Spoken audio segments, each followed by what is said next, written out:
There's been some discussion, and the senator from Kansas recently put this question forward of, how we would fix Obamacare if we were allowed to. And I think there are sort of two parts to that. The first part of the question is, will we be allowed to offer any amendments to try to make Obamacare less bad, to try to fix Obamacare? Will Republicans, which are virtually half of the country, be allowed to participate in this process at all?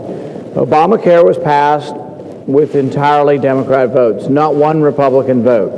It's a policy that has been very, very partisan. It's a policy that now even supporters of Obamacare are saying, my goodness, this is going to really be a problem for the country. But you're exactly right. We're getting ready to go through a process where there are going to be no amendments on fixing Obamacare. There will be not one thing offered.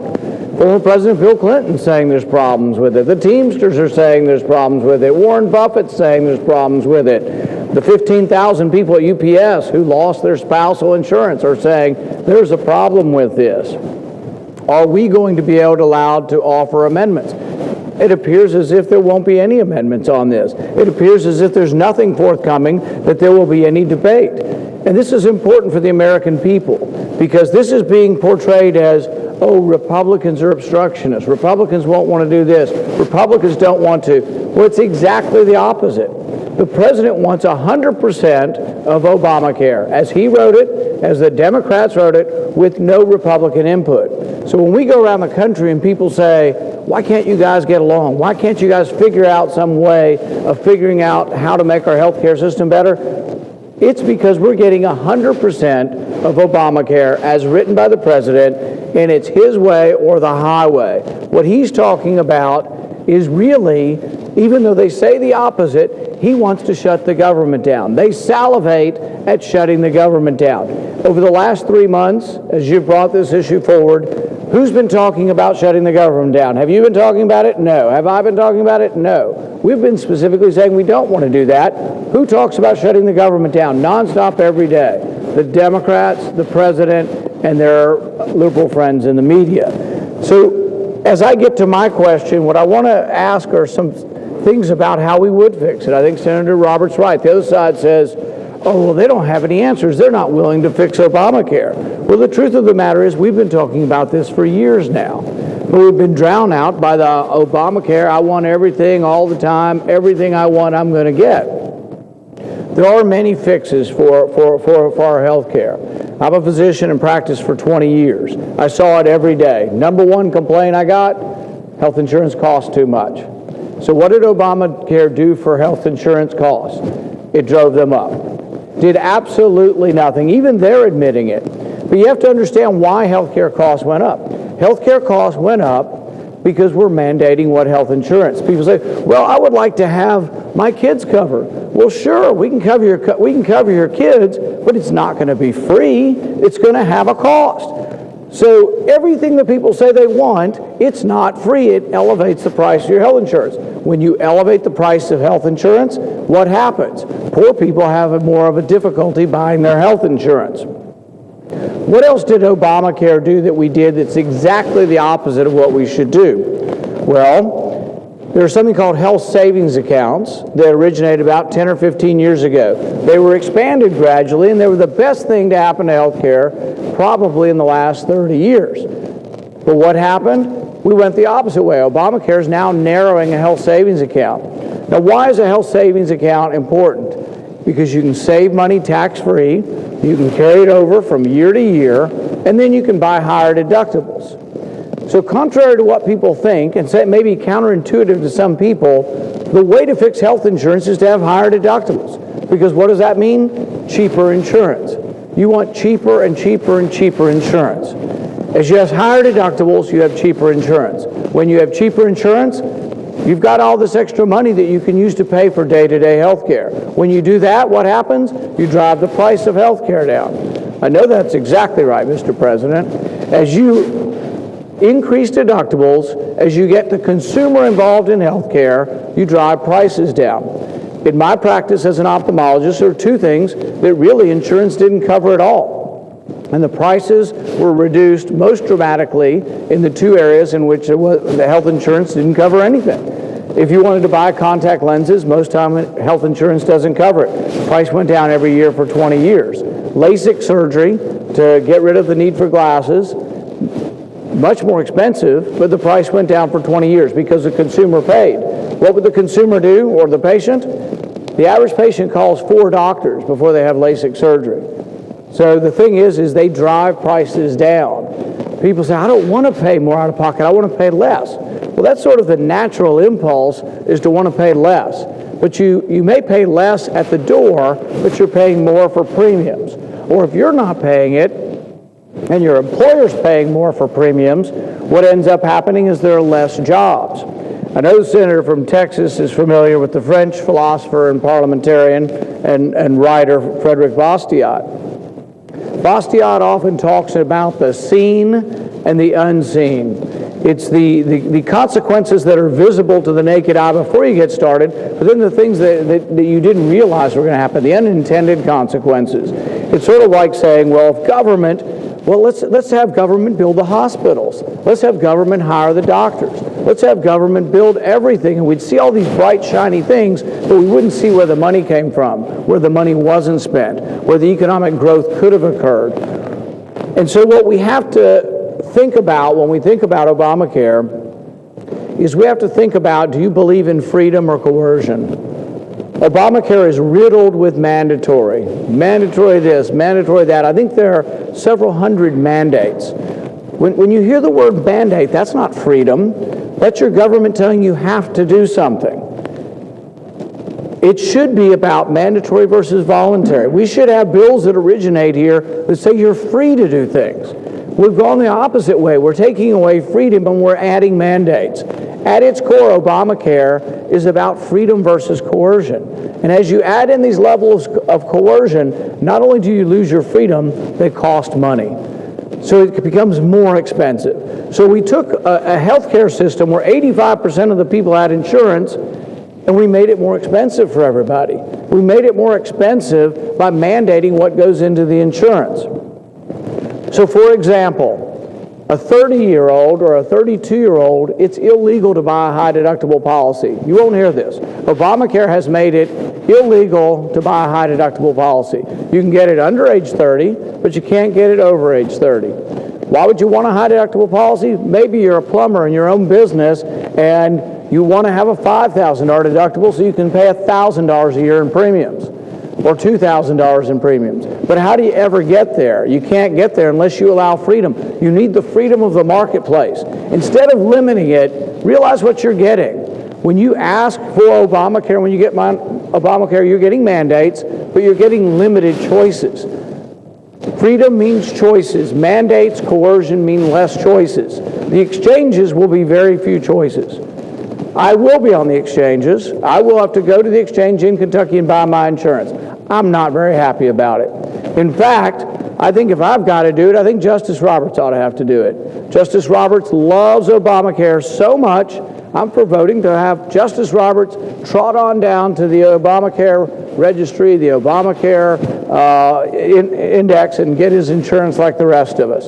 So my amendment, we've talked about some amendments to include people. I think everybody, all federal employees, if Obamacare is so good, everybody ought to get it. And the thing is we'd be so fed up we'd rebel in this country. And that's what I think the senator from Texas has started. Hopefully a rebellion against coercion, a rebellion against mandates, a rebellion against everything that says when big government wants to shove something down your throat and said, take it or you go to jail. And people say, oh, we're not going to put people in jail. The heck we won't. What do you think happens? You'll get fined first. You don't pay your fines. You'll go to jail. They're telling you you have to take their health insurance as they conceive of it, with absolutely no Republican input. Not one Republican vote, and they're unwilling to have any amendments. What's this fight about? This fight's about whether or not we're going to have a society or a Congress where we can debate over how to fix things. Obamacare's a disaster. Even its own authors are now saying it's a train wreck waiting to happen. Even the president, who's in love with this Obamacare, he's saying it's going to be a problem. He's delaying the individual mandate. But realize on another level what some of our complaints are. Some of our complaints are that by making it mandatory and by him doing it after the fact, that he's not obeying the law. This is pretty important. We talk about the rule of law a lot of times around here. But what's important about the rule of law is that Congress passes legislation and the president can sign it and execute it. Obamacare was passed with only Democrat votes, but here's the thing. He's now amending it after the fact. You saw one of the union officials coming out with a gleeful smile on his face from the White House. Is he going to get a special deal that nobody else gets? Is the president going to come to your town in Middle America or my town in Middle America and meet with me and give people in my town an exemption? No, he's been giving exemptions to his friends. This is patently un-American. It's unconstitutional. We will fight this through the court cases, but it's going to take a year or so till we can get to the Supreme Court. But can the president amend legislation? Can he write legislation without the approval of Congress? That's what he's doing. Now, his argument would be, I'm just trying to fix the problems that the legislator created. Yes, the legislation was 2,000 pages, nobody read it. And then they've created 20,000 pages of regulations. We have no idea. Many of these states, you don't even know who to call yet. But if you do know who to call, and there has been an exchange set up, there are limited choices. So whereas you might have had hundreds of choices, you now will have 2 or 3 choices. Where you once had freedom, you're going to have coercion. Where you once had the ability to buy cheaper insurance if you wanted it, if you wanted to make the decision to pay your out-of-pocket expenses on a day-to-day basis yourself and buy cheaper insurance, it will no longer exist because the government now says they know what's best for you. They know what you should do. Your choices really to them have gone out the window. So we talked about amendments. If we were allowed to have amendments, if we were allowed to try to fix Obamacare, I'd try to bring the price down. The best way to bring the price down is not to tell people they have to have a high deductible, or not to tell people they have to have an HSA, but it's to expand their ability to choose an HSA. An HSA is a health savings account. So currently, or before Obamacare, you could put $5,000 a year in your HSA. Now it's gone to $2,500 a year. If you have a child who's autistic, or a child with spina bifida, or a child with a severe learning disability, you can spend $10,000 a year on their health care and trying to help them to adapt to life. Right now what's happened is they're limiting that ability. Health savings accounts should be unlimited. We should take them from $2,500, where the president has squashed them, we should make them unlimited. If you get lucky and you don't get sick, your health savings account should be able to go into your kid's education. We should allow health savings accounts not just for the family, but for every individual member of the family. They should be enormous over time, and then you would buy cheaper insurance. This is also the answer as to how you drive the price down. And here's something that through the years as a physician, people always came up to me and they asked. They would say, all right, I went to the hospital and I had heart surgery and it was $100,000. But then I looked at my bill very closely and the mouthwash was $50 and I'm infuriated. And I'll say, well, did you call? Did you try to negotiate with the hospital? They say, no, my deductible was $20. So when you have a low deductible, when you don't pay, you aren't connected to the product. Unless you're connected to the product, prices don't come down. So this is a fundamental aspect of capitalism. And this is why when you go to Walmart or to any retail store, Hobby Lobby, wherever you go, the prices are bid down because there's competition and you ask the price. But think about it. If you went to Walmart and your deductible was $10, so you paid a copay every time you went to Walmart, would you ever look at any prices after $10? So you can see what would happen to the entire retail world if we had health insurance for buying goods. If you had health insurance for going to the mall. If you had health insurance for going to buy shoes, cars, you name it. If you only had to pay $10 or you only had to pay $100 to buy a car, all you had was a copay to buy a car, the price of cars would go through the roof because you wouldn't care about the price. This is about having some sense. The people who gave you Obamacare are not bad people. They have big hearts, I think, but sometimes not so big brains. They're trying, they want to help people, but they haven't figured out that the unintended consequences of Obamacare are part-time workers will have less hours. Full-time workers who are on the margin where the business is struggling will lose their jobs. If I have 51 employees, I may well go back to 49 employees if I'm struggling. If I have 1,000 employees and I provide health insurance for them, but my competitor decides to dump them on the government exchange, maybe I have to too to compete, because maybe I have to offer the lowest price. Maybe the end result of Obamacare is the people it was intended to help is precisely who it's going to hurt. So I think we have to think this thing through. We have to think as a society, whether we're for choice or against choice, whether we're for mandates or for voluntarism. I think it's very important that we look beyond the immediacy of what we're trying to do. And like I said, don't discount the motives of people on the other side. I think they want to help people, but I think they're going to hurt precisely the people that they want to help. As we look at this Obamacare debate, as we look at this disaster, there's another question you might ask. If Obamacare is such a great thing, you would think you could give it away. So this is something that's going to be free, and they're having trouble giving it away. So what have they done? They're spending tens of millions of dollars to advertise to you that it's such a great thing. So if you can't sell somebody something that's free, I think there's a problem. So Obamacare is free and they can't sell it. They've enlisted the president now to sell it. They're going to barnstorm all across America selling something that's free. They will have people, government agents on planes, flying hither and yon, knocking on your door and say, please take this free health care. Please sign up for free health care. If you can't sell free health care, there must be a problem with it.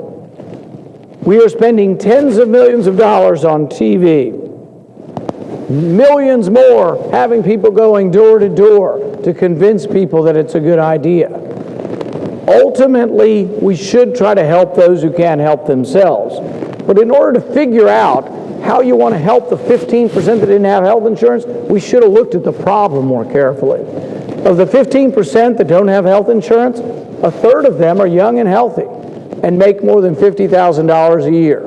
So a third of the problem had nothing to do with not being, well, it did have something to do with not being able to afford it. It had to do with the health insurance costing too much. So we should have tried to figure out how we lower health care costs. And if you're a young, healthy person, we should have expanded health savings accounts. There were ways that we could fix this. And what I would like to ask the senator from Texas